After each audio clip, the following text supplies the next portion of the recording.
is basically how do wedges work, how do they compare to phalanxes, and how do you use them in defending situations. So we're going to start from the absolute basics. As most of you should already know, you have a maximum of 4 squads of each troop type in any combat, and you'll see no matter what formation you're looking at that there are only 4 ever of each type. Your troops in every single squad, whether it's a phalanx or a wedge, get evenly divided up. So if you have 100,000 troops, 25,000 each will go into a squad separately. Regardless of whether it is a phalanx or a wedge, in every squad, if we're going to imagine that this is a little square squad for a second lined up of troops, you'll see the front line will have the lowest tier troops and the back line will have the highest tier troops within that square. So that's why the concept of meat shielding theoretically works, because you'll have your lower tier troops standing in front and taking the damage while your higher tier troops are in the back dealing damage, and long-term meat shielding works to mitigate losses. There have been a lot of questions going on lately saying, but when I'm in Wedge, I lose some higher tier troops before I lose my lower tier troops. Why is this happening? And that's because, unlike in a phalanx where all of your frontline troops are lined up evenly, in a wedge, your main troop type is actually boxed into the front. And the secondary troop type, which is the counter to the counter of whatever your frontline is. So infantry is countered by cavalry, and cavalry is countered by range. So range will be the second type here. They'll be on the outsides too. So the way that targeting works in any type of combat is that your troops will target squads by proximity. So what that means is whichever squad is closest to the squad that you are starting as will be targeted by that squad.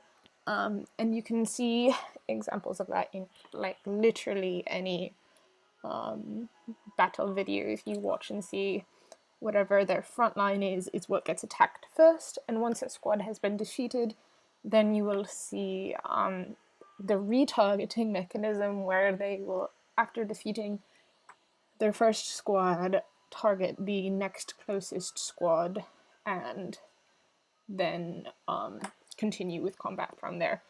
And then retargeting doesn't happen until the squad is completely defeated, so after one squad goes down, they just go for the next closest one.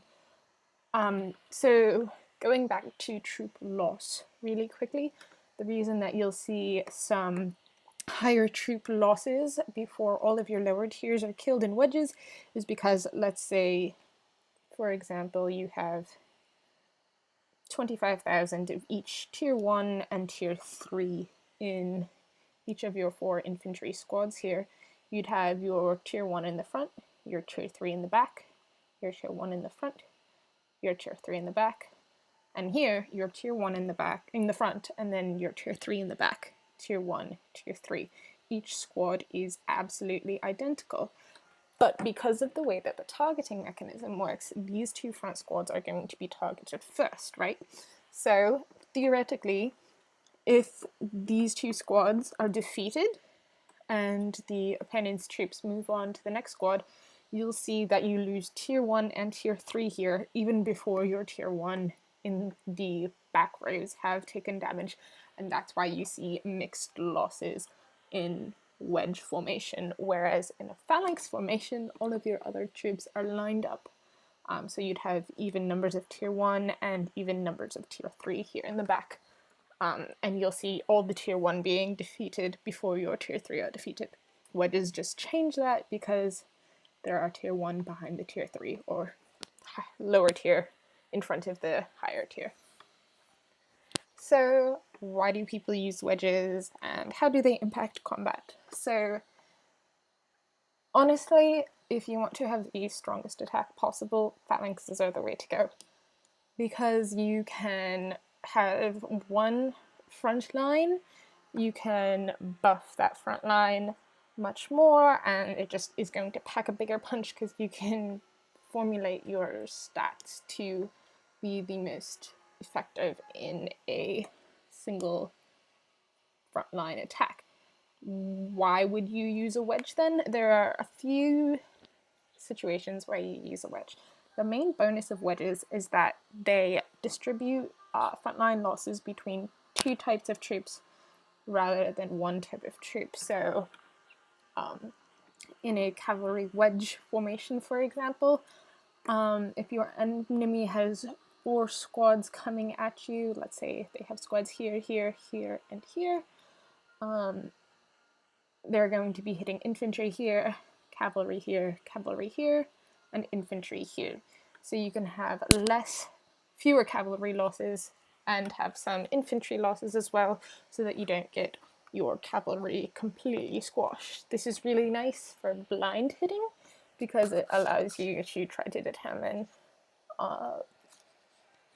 what their front line is if you don't know what you're going up against. It's a safer bet to have a wedge because if your front line is countered, you also have the counter to the counter of your front line up there to deal some damage as well. So it's a more defensive formation to use than a phalanx.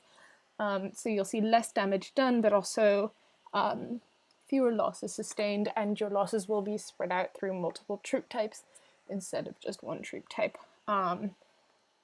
The majority of times you will only see the wedges being used either on blind hits or in high level fort or wonder play, or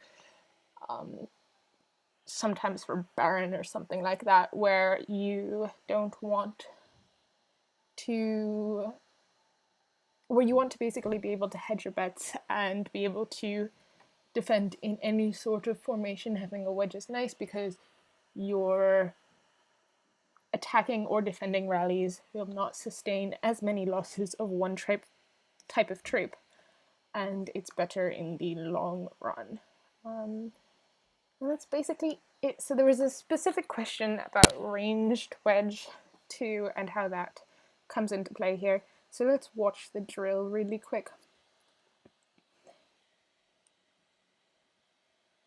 So right here is your basic ranged wedge. You'll see the ranged troops up in the front, and the counter to range is infantry. So infantry's counter is cavalry. You'll have cavalry boxing in on the sides, and then the infantry in the back. And let's say you are going ranged wedge against a cavalry phalanx here. So we'll watch the battle play for a second.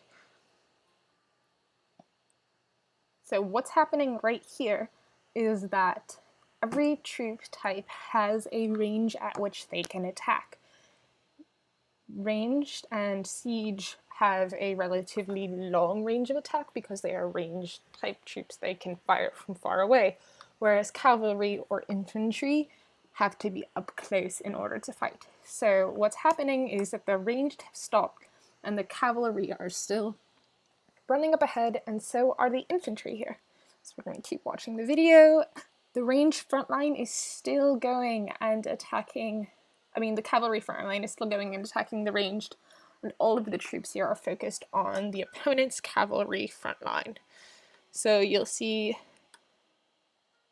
everybody focused on the ranged, taking damage here, and the opponent's cavalry taking damage as well, and some of your cavalry on the sides taking hits.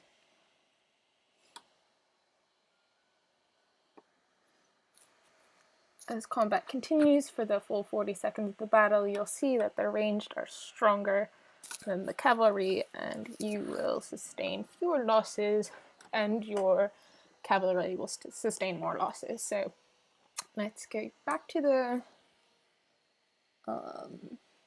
formation page for a second and watch the same battle in a ranged phalanx. So we're going to run a ranged phalanx against the cav phalanx, and there you'll have the ranged in the front. They'll stop, and you'll allow the infantry and cavalry to run up again. Now, all of your forces are focused on hitting those ranged front line, you're not going to see any damage being dealt to the cavalry or infantry here, and we're going to continue to watch the play. So again, I just mentioned this, but all battles last for 40 seconds, and we'll just basically sit and wait until the countdown is done and the damage has been dealt, and at the end of the battle, whoever has lost fewer troops is declared the victor. And morale is just a visual example here of who is losing more troops. So you'll see again here, slightly more damage has been dealt to the cavalry with a ranged front line phalanx. And yeah, that is basically how the phalanxes work. So if you have any other questions, please let me know. I hope that starts to explain a little bit of it and when and why they are used. So thanks guys, have a good day.